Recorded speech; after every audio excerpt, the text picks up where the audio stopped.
नमस्कार साथियों। Food inspector video class की सीरीज़ में बहुत दिनों बाद मैं आया हूं और आज इस सीरीज़ का अंतिम क्लास भी होने वाला है।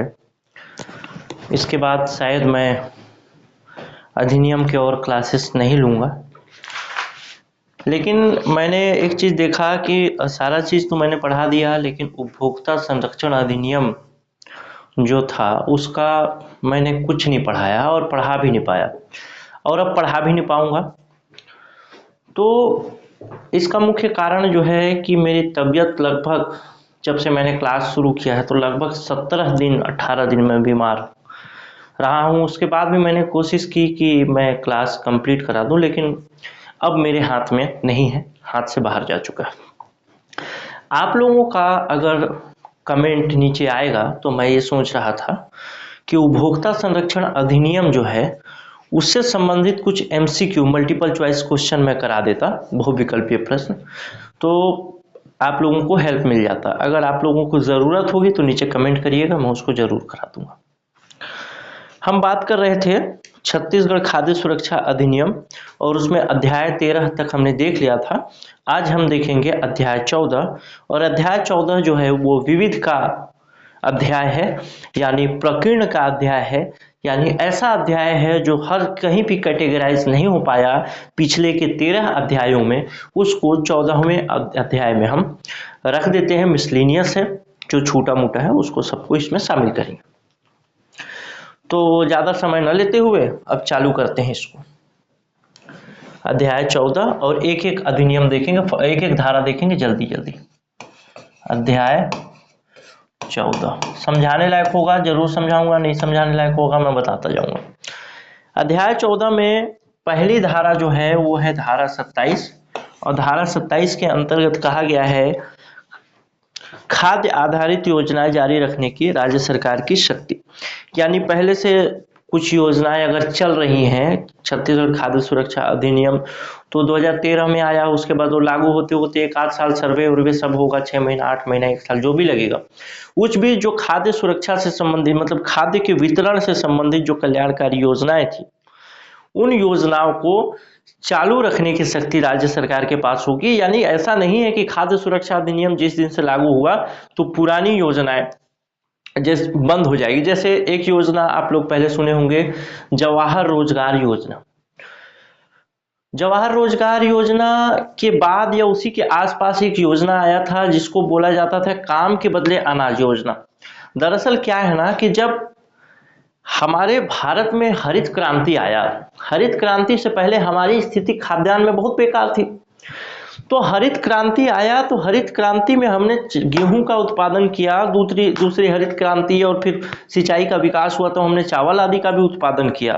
लेकिन चावल का उत्पादन होने के बाद उस चावल की पहुंच को ग्रामीण क्षेत्र तक या गरीब जनता है वहां तक पहुंचाने के लिए कोई ना कोई योजना तो लाएगी सरकार, और उसी योजना के अंतर्गत एक काम के बदले अनाज योजना था। और इसी तरीके से जो काम के बदले अनाज या फिर पैसे के बदले अनाज योजना जो भी चल रही होंगी वो योजनाएं चलती रहेंगी। तो आप ये काम के बदले अनाज योजना या फिर अनाज वितरण योजना क्यों लाया जाता है, इसके लिए थोड़ा सा मैंने आपको बता दिया। ये कहता है धारा 27। धारा 28 देखते हैं ये क्या कहता है।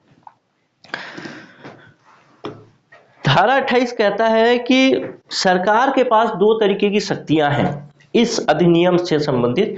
मुख्य रूप से राज्य सरकार के पास दो तरीके की शक्तियां हैं।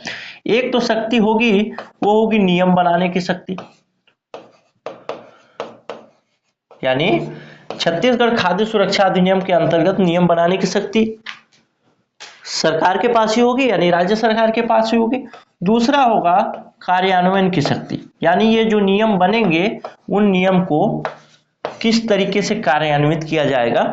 तो नियम बनाने की शक्ति और कार्यान्वयन की शक्ति, दोनों शक्तियों का उपयोग करने के लिए कुछ न कुछ अधिकार दिए जाएंगे। किनको?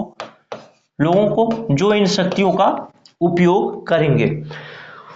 तो इस अधिनियम की धारा 28 में ये बताया गया है कि 2 तरीके की शक्तियां हैं मुख्य रूप से। उसमें से जो नियम बनाने की शक्ति है उसको छोड़ करके वो शक्ति सीधे सीधे राज्य सरकार का ही होगा, यानी मंत्रियों का ही होगा।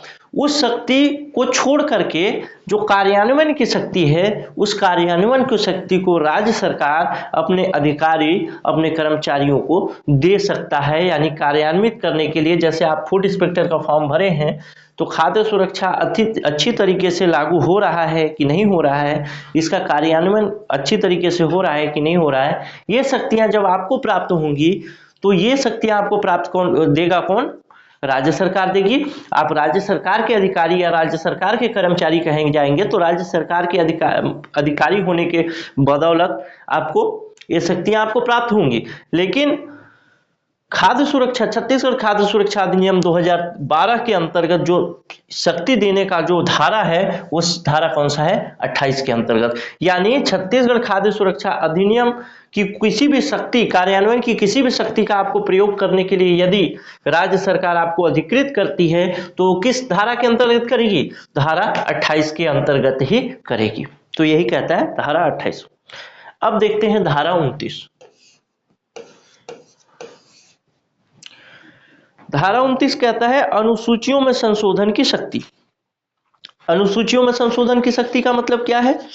मैंने बताया था कि दो तरीके की अनुसूचियां, दो अनुसूचियां इसके अंतर्गत शामिल की गई हैं। अनुसूची का मतलब भी मैं पहले बता चुका हूं कि अनुसूची का मतलब होता है एक तरीके से सूची, अनुसूची का मतलब होता है एक तरीके से लिस्ट। जब उसको अधिनियम की भाषा में हम बोल देते हैं तो उसको बोलते हैं क्या? अनुसूची, नहीं तो सूची या लिस्ट एक ही बात है। तो इसके अंतर्गत दो सूचियां जो दी गई हैं, दो सूची कौन कौन सी दी गई है? एक अनुसूची 1 दी गई है और एक अनुसूची 2 दी गई है। अनुसूची 1 में क्या बताया गया है? अनुसूची 1 में बताया गया है कि जो लाभार्थी समूह है, यानी जिनको खाद्यान्न दिया जाएगा, उनको खाद्यान्न कितना दिया जाएगा और किस मूल्य पर दिया जाएगा। कौन सा खाद्यान्न कितना दिया जाएगा और किस मूल्य पर दिया जाएगा। दूसरी अनुसूची जो है वो बताता है कि यदि आप किसी को कोई भोजन देते हैं तो उसमें कितनी किसकी मात्रा होनी चाहिए। कुल मिला के ये बताता है कि यदि आप विभिन्न प्रकार के वर्ग को टारगेट करके कोई योजना लाते हैं, जैसे आप गरीबी कुपोषण को दूर करने के लिए योजना लाए, तो उसमें आपने शामिल किया कि 0 से 3 वर्ष के जो बच्चे हैं उनको कुपोषण से दूर निकालने के लिए हम प्रोटीन देंगे, हम कार्बोहाइड्रेट देंगे, हम वसा देंगे। तो उन सबको 0 से 3 वर्ष के बच्चों को कितनी मात्रा दी जाएगी, ये अनुसूची 2 बताता है। उसी तरीके से गर्भवती को कितनी मात्रा दी जाएगी, वही अनुसूची 2 बताता है। तो अनुसूची 1 जिसमें कि कितना खाद्यान्न दिया जाएगा, किस समूह को और किस मूल्य पर दिया जाएगा वो, और दूसरा जो है पोषण से संबंधित है, कितना पोषण उसमें होना चाहिए जो खाद्यान्न दिया जा रहा है उसमें, इसको संशोधित करने की जो शक्ति होगी पूर्ण रूप से जो होगी वो किसके पास होगी? राज्य सरकार के पास होगी। लेकिन राज्य सरकार इस विषय में संशोधन तो कर देगी। इसमें मुख्य रूप से 2 उपधाराएं दी गई हैं, उपधारा 1 और उपधारा 2। उपधारा 1 कहता है कि इसमें जो संशोधन करने की शक्ति है वो शक्ति है चाहे वो 1 में करे, चाहे 2 में करे, चाहे दोनों में करे। अनुसूची 1 में करे, अनुसूची 2 में करे, या दोनों ही अनुसूचियों में करे, दोनों सबके जो संशोधन की शक्ति है वो राज्य सरकार के पास है। लेकिन इसी की उपधारा 2 जो बताता है वो बताता है कि राज्य सरकार ऐसा कोई संशोधन यदि करती है तो यथाशीघ्र उसे विधानमंडल या विधानसभा के पटल पर इसको रखना पड़ेगा। छत्तीसगढ़ में विधानमंडल का कंसेप्ट नहीं है। विधानमंडल में मुख्य रूप से 2 चीजें आती हैं, एक विधानसभा आता है और एक विधान परिषद आता है। तो छत्तीसगढ़ में आपको मालूम है केवल सभा है, परिषद नहीं है, तो मुख्य रूप से उसको सभा, परिषद तो है ही नहीं, तो अब मुख्य रूप से इसको सभा में रखना पड़ेगा। यदि अनुसूचियों में परिवर्तन करती है राज्य सरकार या अनुसूची में कुछ चीज जोड़ती है, घटाती है, तो उसको विधानसभा में, विधानसभा के पटल पर रखना होगा। ये हो गया धारा 29। अब धारा 30 देखते हैं ये क्या कहता है। धारा 30 साफ साफ कहता है नियम बनाने की शक्ति। यानी इस अधिनियम के अंतर्गत खाद्य सुरक्षा अधिनियम 2012 जो है हमारा, छत्तीसगढ़ खाद्य सुरक्षा अधिनियम 2012 जो है, इसके अंतर्गत नियम बनाने की शक्ति किसके पास होगी? तो वो साफ साफ तौर पे राज्य सरकार के पास होगी। इसके अंतर्गत कुछ कुछ चीजें और भी बताई गई हैं कि किस किस विषय में नियम बना सकते हैं, तो ज्यादा महत्वपूर्ण आपके पास लिए नहीं है। किसी भी विषय में, इस अधिनियम से संबंधित किसी भी विषय में, मैं लेंदी नहीं कर रहा हूं इसलिए, नहीं तो मैं एक एक पॉइंट को पढ़ा दूंगा। इस अधिनियम से संबंधित यानी छत्तीसगढ़ खाद्य सुरक्षा अधिनियम 2012 से संबंधित किसी भी विषय में नियम बनाने की शक्ति जो है वो राज्य सरकार के पास ही है। संशोधन की शक्ति नहीं है, ध्यान रखेंगे। संशोधन के लिए विधानसभा में प्रस्तुत करना होगा बिल, संशोधन बिल, लेकिन नियम बनाने की शक्ति राज्य सरकार के पास है। नियम बनाने की शक्ति को आसान भाषा में आप ये समझ सकते हैं कि जैसे कौन सा व्यक्ति अब अंत्योदय कार्ड धारक होगा, नहीं होगा। अंत्योदय कार्ड धारक को 7 किलो अनाज मिल रहा था, अब उसको ज्यादा अनाज मिलेगा। इन सब विषय हैं, या फिर क्या गाइडलाइन होंगे अंत्योदय कार्ड के अंतर्गत आने के लिए, अंत्योदय परिवार में शामिल होने के लिए, ये सब विषय में नियम बनाने की शक्ति राज्य सरकार के पास होगी। ठीक है,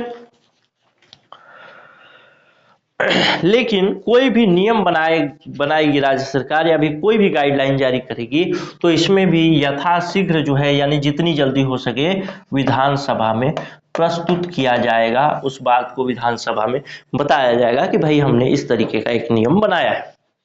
ठीक है, अब आगे देखते हैं। धारा 30 हो गया, अब देखते हैं धारा 31। ये क्या कहता है?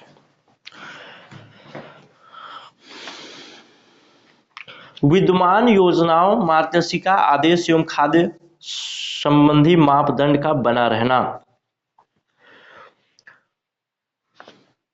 तो ये बताता है, धारा 31 जो है वो ये बताता है कि पहले से जो खाद्य या फिर खाने पीने से संबंधित, खाद्य वितरण से संबंधित जो योजनाएं, मतलब जो व्यवस्थाएं चल रही थी, जो गाइडलाइन फॉलो किया जा रहा था, वो गाइडलाइन फॉलो ही किया जाएगा। ध्यान रखिएगा, धारा 31 और धारा 27 में आप कंफ्यूज मत होइएगा। धारा 31 और धारा 27 में कंफ्यूज मत होइएगा। धारा 27 बताया गया है कल्याणकारी योजनाओं के बारे में। कल्याणकारी खाद्य संबंधी जो योजनाएं हैं उस विषय में बात करता है। खाद्य आधारित कल्याणकारी योजना के बारे में ये बात करता है।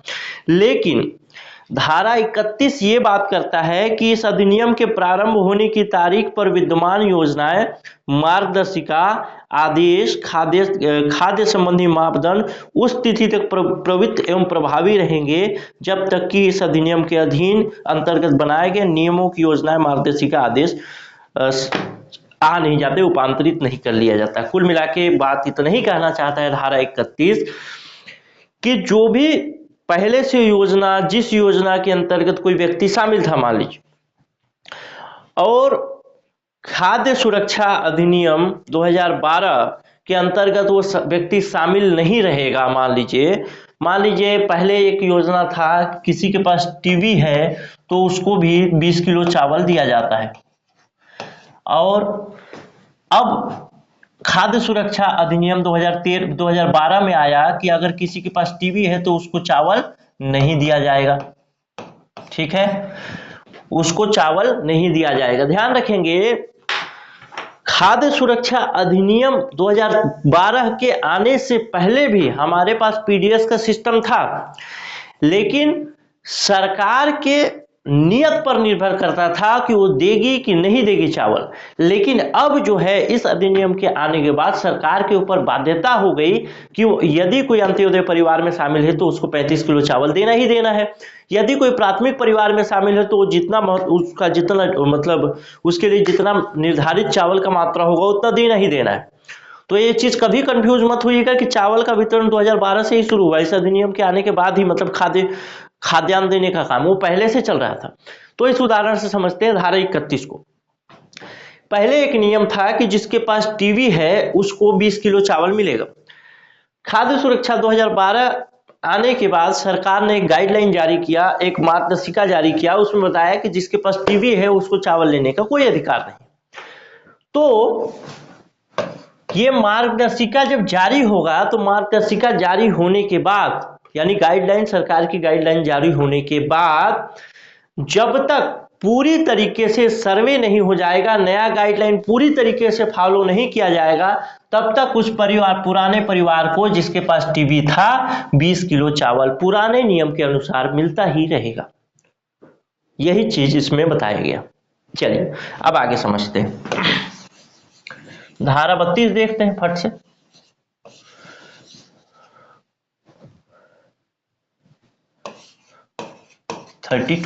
ये क्या कहना चाहता है? ये कहना चाहता है कि कठिनाइयों को दूर करने की शक्ति, यानी इस अधिनियम के अंतर्गत इसको लागू करने में यदि कोई कठिनाई आती है तो उसको दूर करने की शक्ति राज्य सरकार के पास होगी। अगर वो चाहे तो कुछ भी संशोधन कर सकती है, लेकिन संशोधन करने के लिए 2 वर्ष के अंदर ही संशोधन करना होगा। यानी जब ये अधिनियम आया उसके 2 वर्ष के अंदर ही सरकार को संशोधन कर देना चाहिए कि नियम बनाने में यहाँ पे कठिनाई हो रही है तो ऐसे नियम को बदल दिया जाए। ठीक है, आइए अब आगे देखते हैं धारा 33, और एक महत्वपूर्ण धारा है। इस धारा से आपसे प्रश्न में भी पूछ ले, क्योंकि पूरा जो अधिनियम है, पूरा का पूरा अधिनियम खाद्य सुरक्षा प्रदान करने का जो व्यवस्था है, उस पूरे व्यवस्था को धारा 33 जो है पलट के रख देता है और सरकार को अधिकार देता है कि आपको यदि कुछ ऐसी परिस्थिति होती है तो आप खाद्यान्न के वितरण के लिए वचनबद्ध नहीं है, आप खाद्यान्न के वितरण के लिए, खाद्य सुरक्षा को फॉलो करने के लिए, खाद्य सुरक्षा का अनुसरण करने के लिए आपके ऊपर कोई उत्तरदायित्व नहीं है।